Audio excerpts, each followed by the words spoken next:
It's just a couple days away from UFC Atlanta. Usman versus Buckley, which means it's time for me to break down every single fight on this card, starting with the first fight, going all the way up to the main event of the evening. I guess before I get into it, elephant in the room, I didn't do a full card prediction last week or a recap. My computer, when I tried to install Windows 11, completely shat itself, and I had to send it to the shop. It did not want to work the entire week. Some pretty complex issues going on. It's fixed. We got Windows 11 installed. Let's go. And we are ready to give you the picks for this next card, Usman versus Buckley. So let's get right into it. We're going to go on Topology, as you guys know. First fight of the night, Vanessa Demopolous versus Jamey Horth. What a barn burner we got here to start the card, man. Vanessa Demopolous coming in on short notice, replacing Teresa Bleda. And Jamey Horth, I mean, she's usually pretty good. She's coming off a loss to Miranda Maverick. I think she's going to have a chip on her shoulder in this performance. Vanessa Demopolous, she's shown time and time again her level that she's really at in the UFC. You guys know what I mean. Even her last win, it was a split decision. I called the split decision. I called a robbery split decision for Vanessa Demopolous in her last win. So that's how confident I am in this pick that she's going to lose this fight on short notice. She needs some money. She signed a contract. She needs some money. I don't think she thinks she's going to win this fight. I think Jamey Horth is going to get this done. She's at a massive reach advantage here. 7 inches. 5 inches of height. She's going to look massive compared to Vanessa Demopolous, and that's crazy because she's 5'8". It's crazy. Vanessa Demopolous is moving up a weight division for this. I don't see Vanessa Demopolous having any success in this fight. Maybe I don't know. Maybe a cheeky submission if she can pull it off. I don't see it happening. We're gonna go with Jamey Horth to win a decision against Vanessa Demopolous. I think that's a good pick. We're gonna move on. Moving on to the next fight of the card, Rowe versus Ange Loosa. Kind of interesting. This is the second fight of the night. I'm not gonna lie. I feel like this is there's going to be a good fight. I feel like these guys are going to really go at it. Rowe, he looked not incredible in his last fight. I will say against Jake Matthews, I gave him a lot of flack. I picked him to win, and he subjected himself to getting outstruck for 3 rounds. At a certain point, you got to mix it up a bit more because he was getting outlanded very obviously. I mean, if I'm Rowe, I don't think I'm winning that fight. But maybe Rowe thought he was winning that fight or something. I don't see how he could have thought he won that fight. Jake Matthews was ahead of him in every round, convincingly in the strikes. So I don't understand what Rowe was doing the entire time. He wasn't shooting. He didn't try to mix it up at all. And a split decision loss to Neil Magny kind of sickens me. He's a guy that... he's got skills. It hurts to say this. He's got skills. He's got a peppery jab, He's a long, rangy guy. And he fights a lot like me, just at range. And when he's good, he's really good. But Rowe in his last fight was not fighting like he should have. So maybe he comes in here and he has a better performance. But I think Ange Loosa is the pick here, most likely.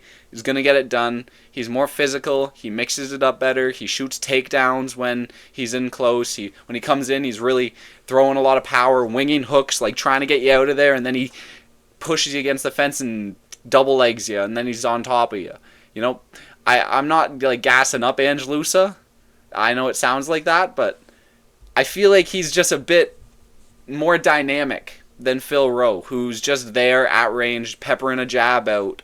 And, I feel like Ange Loosa's going to get this one done. Maybe a possible KO I could see, but I'm going to pick Ange Loosa by decision to beat Rowe. Moving on. We've got Ricky Simón versus... This is a short notice one as well. This was supposed to be Ricky Simón versus Charles Jourdain, but Jourdain pulled out... I can't even think of in my head right now what it was that he pulled out, but it was nothing substantial, I don't think. Cameron Smotherman comes in on... This is he came in yesterday, so 5 days notice, and He lost his last fight, unfortunately, a little over a month ago, to Surrey City. Very close fight. Great performance by him. This is a dangerous move, I will say. This is a very dangerous move, I will say, by Cameron Smotherman. Oh, he beat Jake Hadley. He's not beating Ricky Simone. I will say. Ricky Simone looked incredible in his last fight, and I'll get into him in a second here, AO. But, I mean, he got knocked out in a minute. By Charalampos Gregorio. I don't like this for Cameron Smotherman. Man. I would have just waited. I just would have waited for another fight, man. You had like fuck. I'm picking Ricky Simone to knock out Cameron Smotherman. Listen, Ricky Simone, you can say, oh, like he's washed. I don't think he is. He got knocked out by Song Yadong in the 5th round after a very, I wouldn't say competitive fight, but he was in there.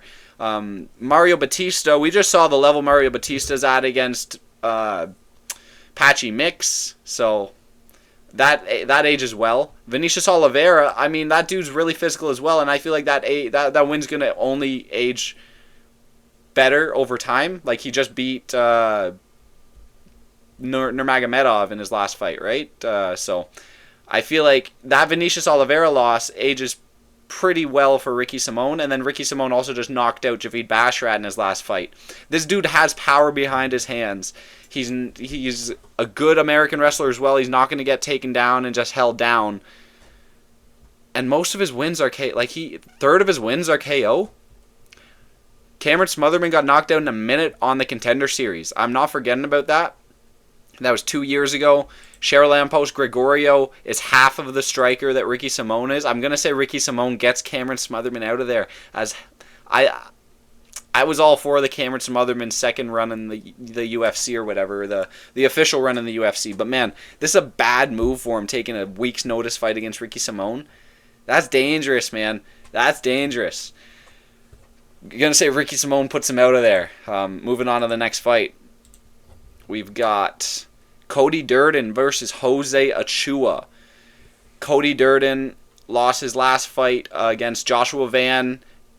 He went to a decision against Joshua Van, though, which, I mean, that age is pretty good. Joshua Van just knocked out Bruno Silva. It was looking like it was going to a decision as well, but he did knock out Bruno Silva. You know, Matt Schnelly beat Bruno Silva. He also lost against Tajir Ulanbekov. He lost against Jose Ochua against Loner Kavanaugh. Listen, he looked not bad. Loner Kavanaugh was doing better work on the feet most of the fight, but in the second round there was a moment where Jose Ochua landed some nasty body shots, dropped Loner Kavanaugh, took his back. At a point, I think he was trying to lace up a submission. Didn't get it, obviously. But that's danger. And Jose Ochua's last win was a submission. So Cody Durden, this guy that has been submitted how many times before? 7 losses, and 4 of them are submissions in the first round, I might add. I'm just saying, guys, Jose Ochua, there is ways Cody Durden can beat him. He's really heavy on his front leg. This guy keeps his hands at his waist. He thinks he's Nate Diaz. But I kind of like the dude.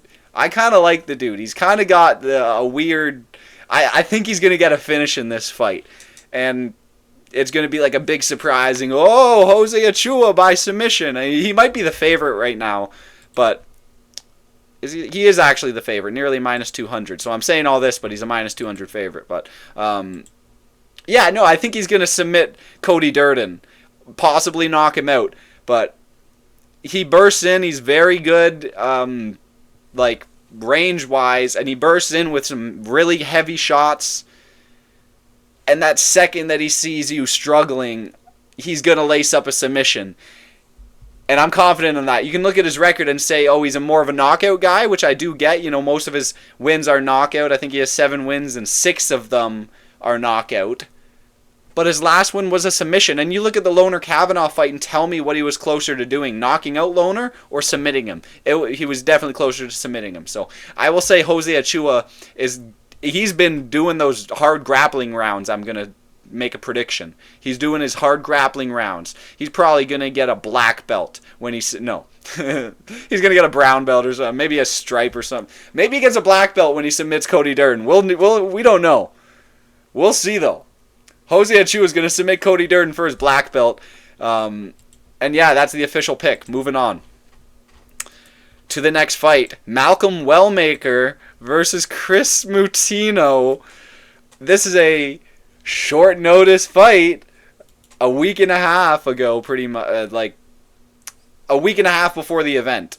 So half a week ago this fight got made. Kris Moutinho has been on a regional tear, I will say. But what does a regional tear even mean? You know? What do these wins mean? Let's go and have a look-see, will we? So Kris Moutinho has his run in the UFC. He fights Sean O'Malley, round 3 standing TKO. And then he fights Guido Canetti, this was supposed to be a layup, I will say. Guido Canetti was supposed to be this was supposed to be an alley-oop dunk for Kris Moutinho. This was supposed to be an alley-oop dunk by Kris Moutinho. 45, and what? He was 42 when they gave him Kris Moutinho. He's literally 42 years old, and Kris Moutinho gets given this guy and gets knocked out in 2 minutes by standing TKO. Diabolical work, you know. I think he was a minus 200 favorite against Guido Canetti. Something like that. He was like a minus 200 favorite against Guido Canetti. We can actually see how big of a favorite he was. He was minus 160. That makes me sick because I know I bet on him in that fight. He goes to the regional scene. This is where I was going. This is what a regional tear means. So he goes to the regional scene. Bulldog choke in the second round over 14-16 Antonio Castillo. He goes Mateus Silva 8-2. Ooh, I mean, it looks not bad. Ground and pound of the dude in the second round. 6-3 Jay Presley. Guillotined him in a minute. Elijah Harris, 6-7 Elijah Harris, knocked him out in the third round.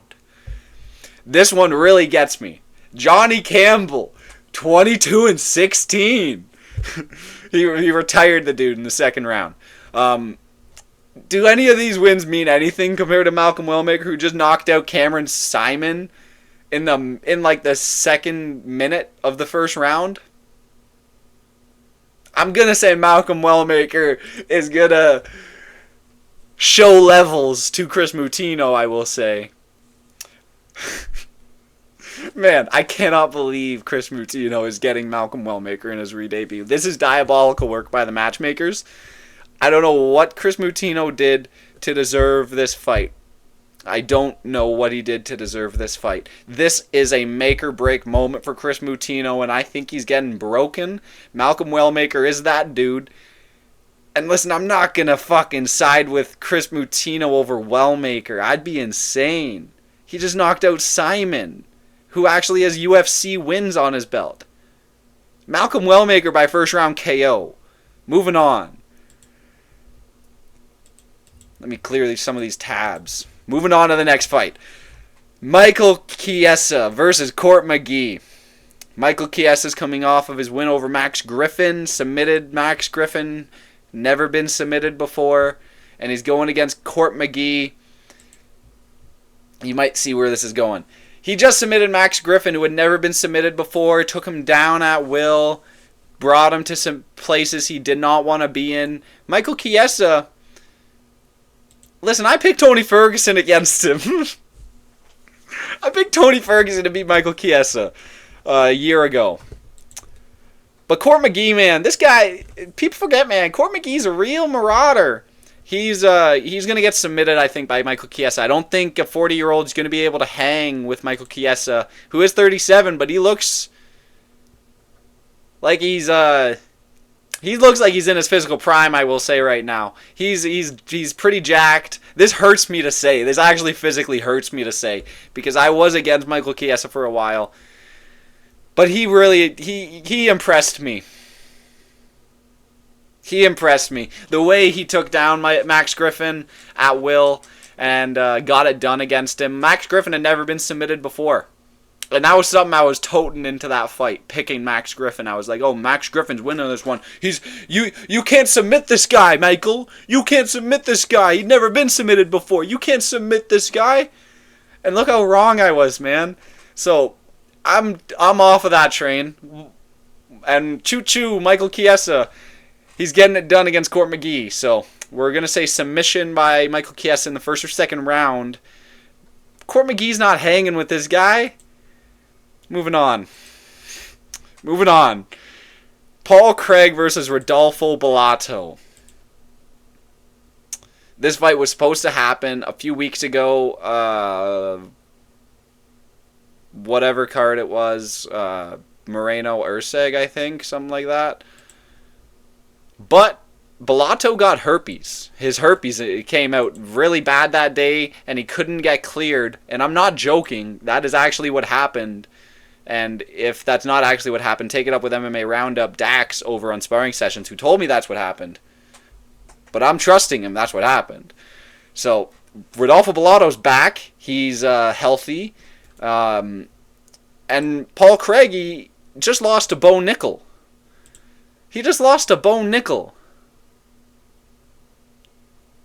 So, I mean, we're going to side with Rodolfo Bellato to knock out Paul Craig again. This guy's lost nearly 10 fights, and how many of them are knockouts? 5. That's terrible. So I'll say Rodolfo Bellato gets Paul Craig out there. That was my original pick a few weeks ago. And I don't want to spend too much time on this because, I mean, fight might not happen at this point if Bellato gets a little stressed out, if you know what I mean. But I think Bellato is going to knock out Paul Craig in the first round. That's going to be the pick, and we're going to move on to the next fight up the card, which is Alonzo Menifield versus Oumar Sy. Atomic Alonzo Menifield, just coming off of a split decision win over Julius Walker, which, I mean, it actually could have gone to Julius Walker. It was a very close fight. Julius Walker's punches did not look good. Alonzo Menifield's punches did not look great either, but he had a bit more to give than Julius Walker in that one.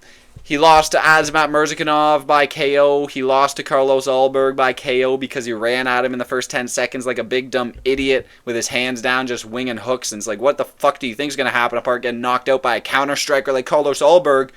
That was the most stupid...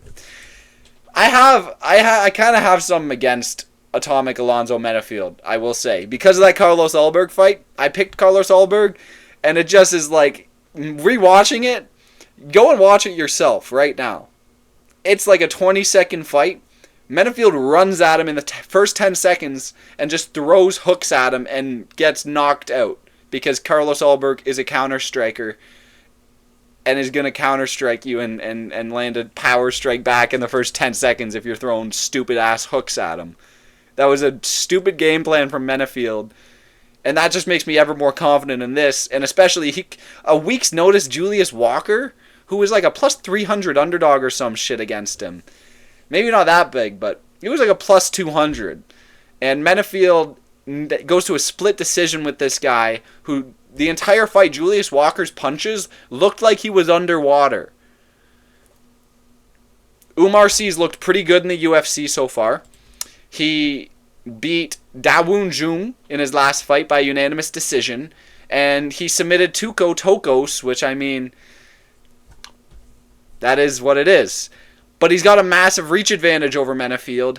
7 inches and a 4-inch height advantage. He's going to look massive compared to Menifield. And Oumar Sy, this guy, you can say he's a submission guy.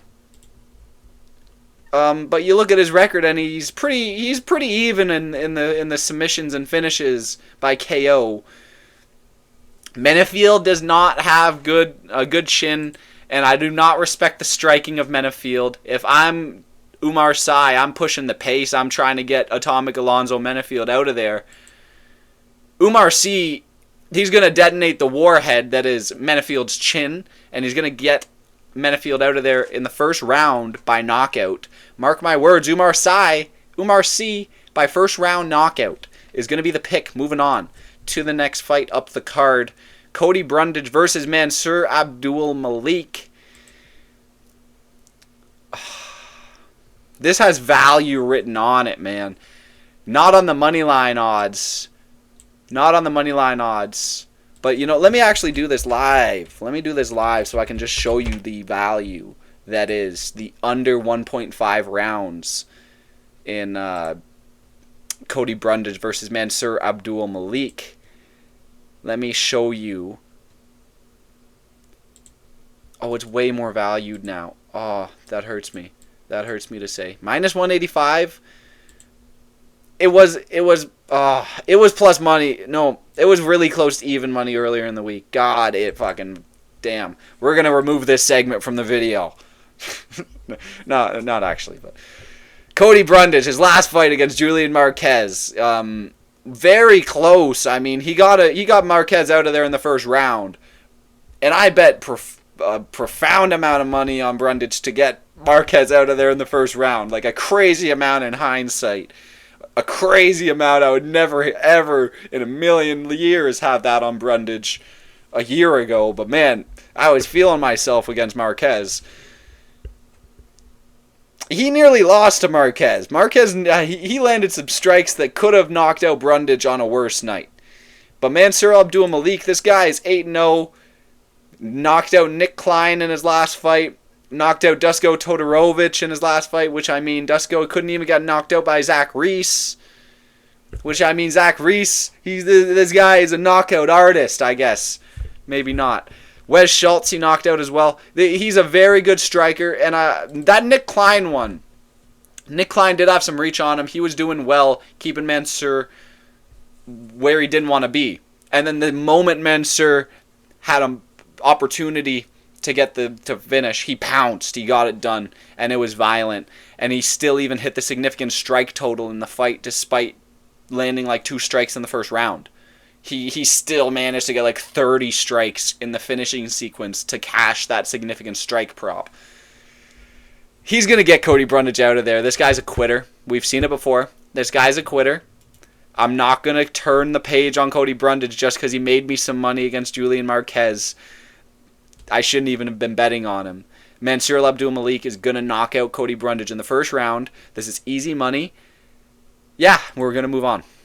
I'm sorry if I'm blowing the mic out. I don't know. We'll see how it is after the video, but hopefully it's not bad. Cody Brundage versus Raoni Barcelos is the next fight. Raoni Barcelos coming off of a win over Peyton Talbot in his last fight. Big fraud check moment. Beat Christian Quinones in his fight before that. Cody Garbrandt, he just lost to Davison Figueiredo. He's only 33 compared to Raoni Barcelos, who's 38.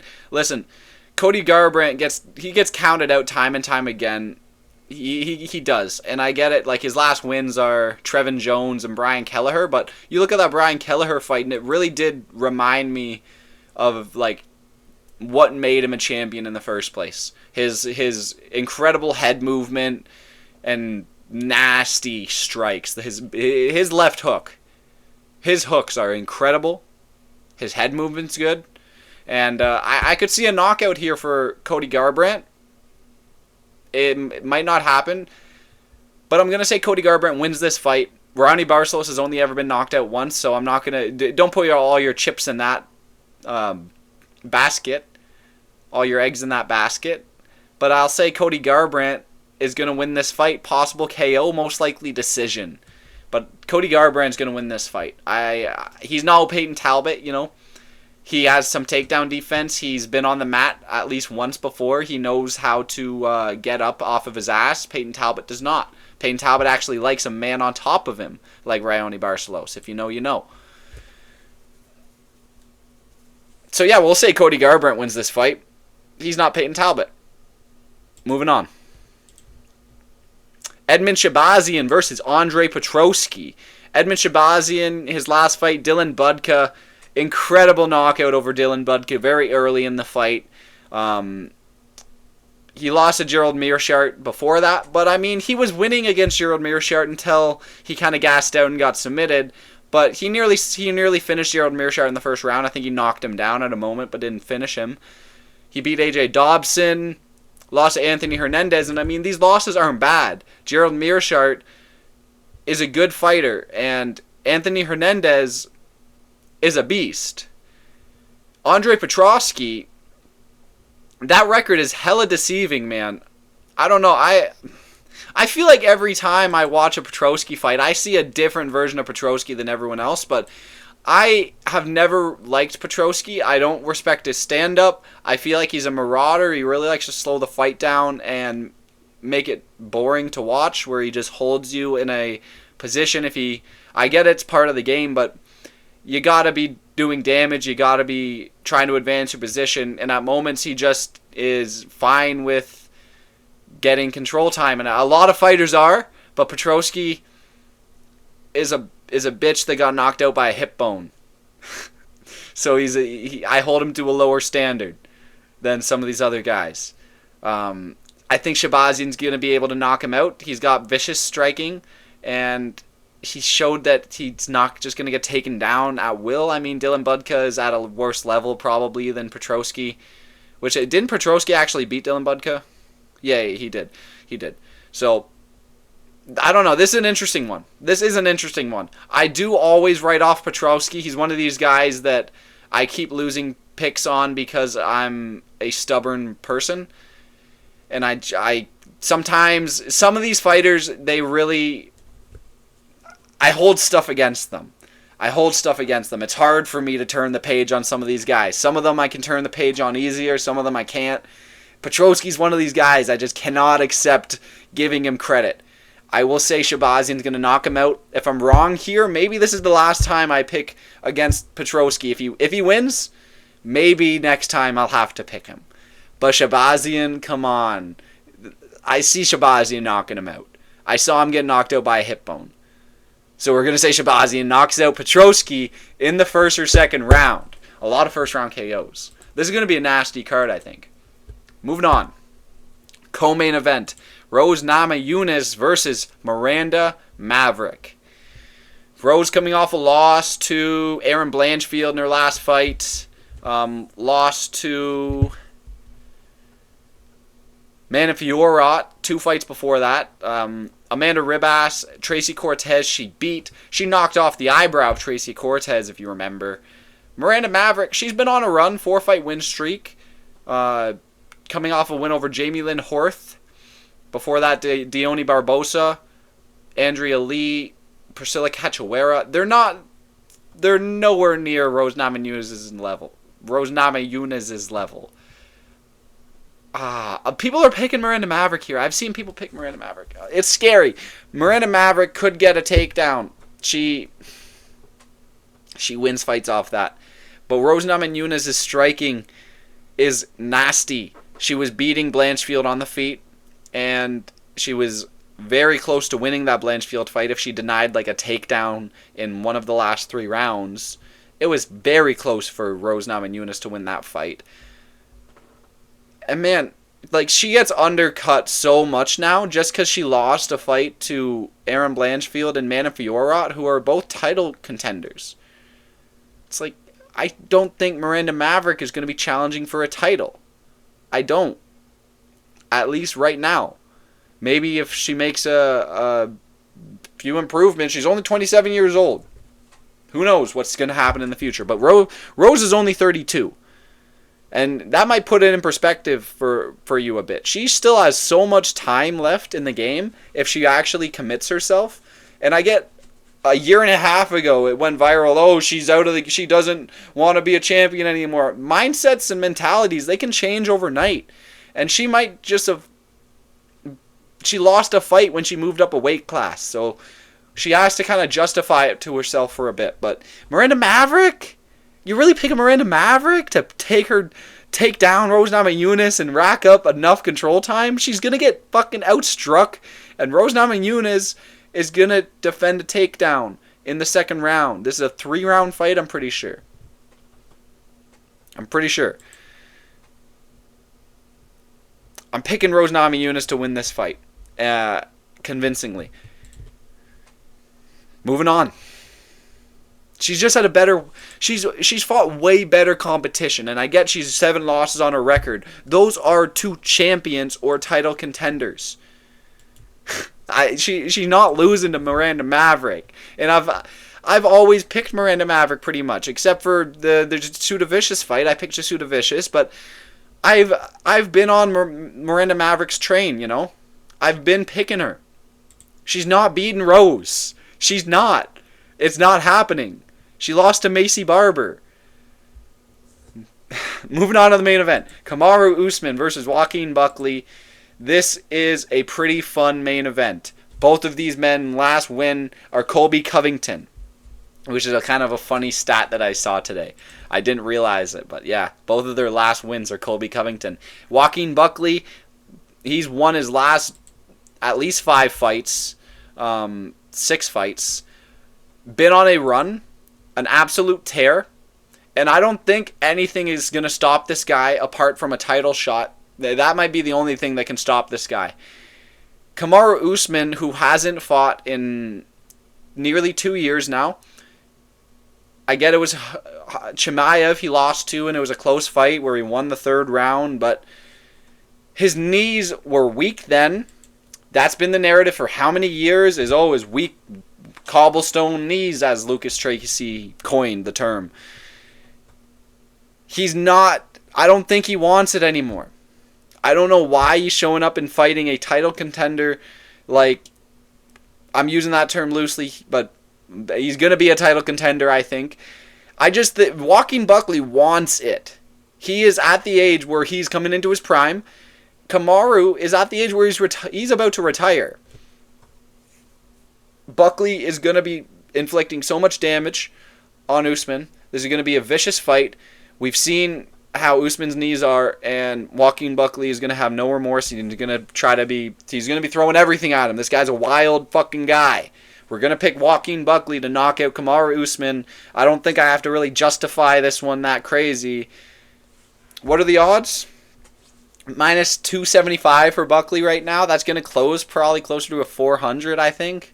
Maybe. Most likely. Money's going to be rolling in on Buckley. You think Usman, after this long out of the cage, he hasn't won a fight since 2021? He's getting it done against Buckley? Who there's like... This guy is... He needs to buy a house for his mama. He needs to buy a house for his mama. You think Kamaru Usman, after 2 years out of the cage, is going to beat this guy? He wants it too much. He wants it more than Usman does in 2025. So we're going to pick Joaquin Buckley to finish Kamaru Usman within the first 3 rounds of this fight. It's a 5-round fight. It's not making it past the halfway point. It's not. Take the under 2.5. Take the under 2.5. Take Joaquin Buckley in the first 2 rounds. And he's going to get it done. We're going to pick Joaquin Buckley to knock out Usman in round 1 or 2. That's the official pick. Let me know what you thought of the picks and the card in general. And yeah, we will be back here for more content soon, guys. I hated not posting anything for a week. It hurt, but I didn't want to just post some shit fucking breakdown that I made off TikTok and edited. You know, I hold myself to a higher standard now that I got a computer. So, let me know how you thought of the video. We'll be back here for more soon. Thank you for watching. Have a good one.